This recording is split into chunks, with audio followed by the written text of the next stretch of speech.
Hello everyone, it's Lindsay. Welcome back to my channel and welcome to August Coffee Chat. If you're new to these videos, this is where we just chill. We sit down one-to-one, we have a hot beverage, we talk about what we did in the month of August, all of our reading, writing, and life stuff, and we just catch up. We gossip. I honestly feel like this one's gonna be a rather short one because this whole month was dedicated to my 75 hard challenge, and I'm gonna have my own wrap-up video going up specifically about that. So let's go ahead and start talking about some writing stuff.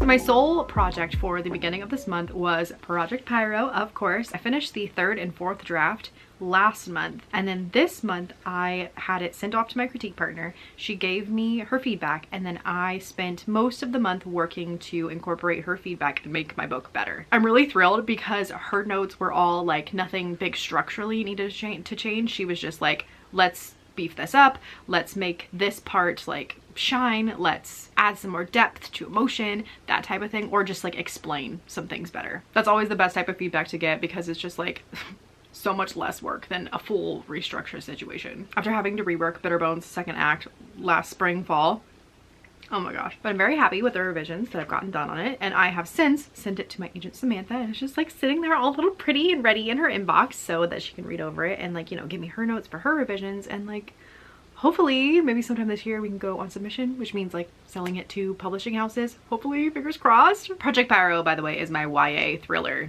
I'm calling it my disabled rage narrative now because I'm like, oh yeah, that sounds about right. It just feels very self-indulgent and like angry and gritty and just all of the fun, terrible things in a main character that I'm not, but that make for a good reading experience. This month I also got some fun news on Bitter Bones, which is exciting because that is my middle grade horror book coming out with Scholastic next year. When we signed the contract, it was originally going to come out this fall. It got pushed to next fall just because of some things in the Scholastic machine happening, you know. Because of that, we had like this big lag period between the time that I was done doing revisions with my editor and when it went to another copy editor to start that process. But my editor reached out to me and she was like, hey, it's officially with the copy editor. You should be getting your copy edits back hopefully the end of September or early October, and we can get the ball rolling. My editor is also gearing up for something that they call the in-house launch. And this is where basically about a year out from when the book is released to the public, in-house, the editor introduces the book to the heads of like marketing, publicity, sales, all that stuff. I'm imagining her with like a PowerPoint presentation and like a little clicker. This is Bitter Bones, and this is why it's going to traumatize your children. And so she does her little presentation, she gets everybody hyped up, and then they like put out a big Google Drive or something and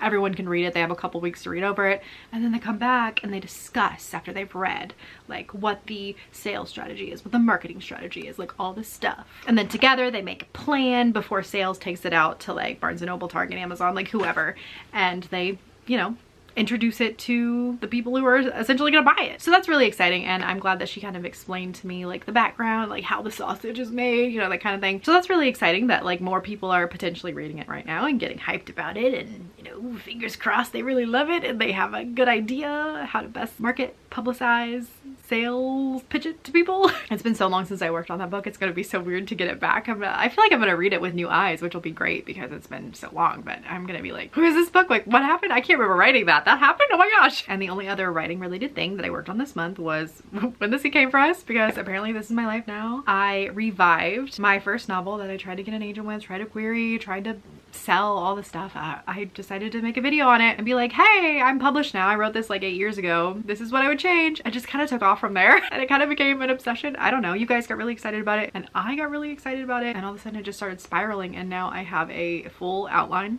like done. It's like 13,000 words, and I have the first draft of a query slash pitch of the book, like what I'm trying, which is really hard, by the way. Like, you guys, it is so hard. It is so hard to write a pitch for a high fantasy. Like, how in 250 words do you fit in character, stakes, plot, side characters that need to come in? This is a romantasy, so I've got to show romantic tension happening, theme, thematically, make it pretty, make it voicey, and do world building, all in 250 words. It's so funny because I just made a video the other day talking about how I break down a query and how I make it easy just by taking it down to its most fundamental pieces and building up from there. Tried to do the same thing with this When the Sea Came For Us pitch. Nothing. A hot mess. Luckily, I have a critique partner who is like a query wizard, so she is helping me figure out and restructure and do all this stuff. But oh my gosh. The point is, I got a first draft of it done. So we're making progress. What's the progress towards? I have no idea. Am I really writing this thing? I think I'm in denial. I think I'm in denial that I'm writing this thing. When the Sea Came For Us is a revived version, an adult version, or a romantasy version of a YA dark fantasy that I wrote way back in the day. That honestly at the time was basically Fourth Wing, except being in a dragon writing academy. They're humans to mermaid academy, basically, like learning how to be a warrior mermaid. In the video where I talked about it, I talk about how I'm like taking in some romantasy tropes and like trying to make it something that would be flashy in the romantasy market. So I'm adding in things like, you know, forced proximity, enemies to lovers, and academies and competitions, and you know, all the things that are hot right now. But like there's a reason those tropes work so well, because they're so fun. So I just got hooked and I've been writing, and I've been having a ball doing this outline. I feel like I should make a part 2 to that video and just kind of update you guys about the direction that the story has taken, like, you know, like what's happened. I don't know. I'm just trying to stay away from it because I'm just so in denial that I'm actually doing this.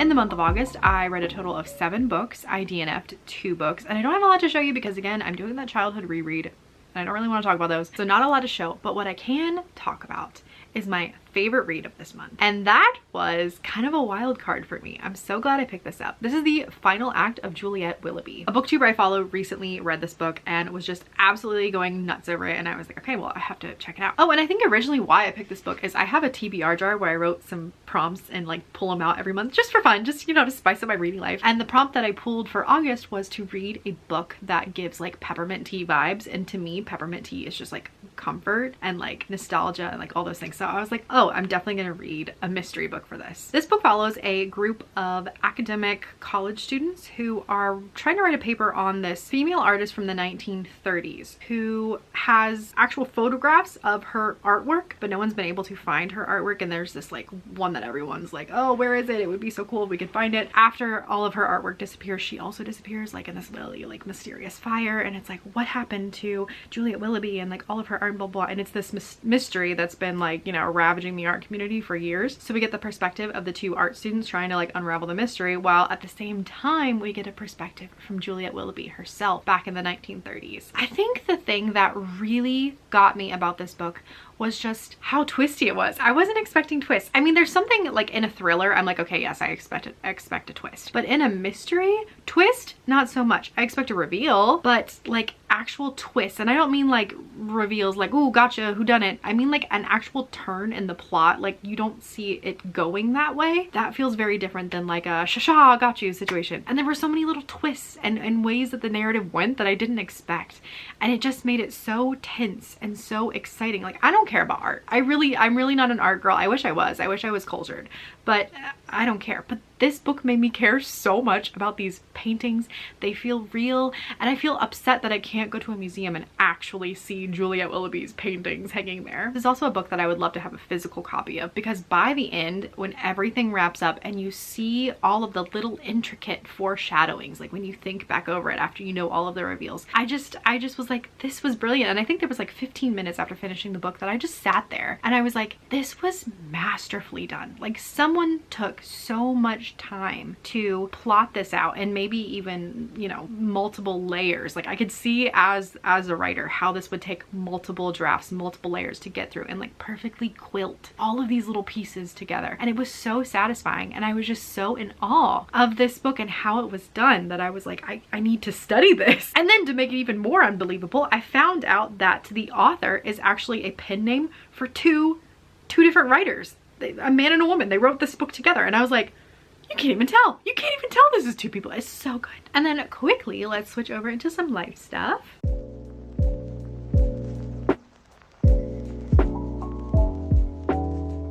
Again, because it was the 75 challenge this month, not a lot of life was happening.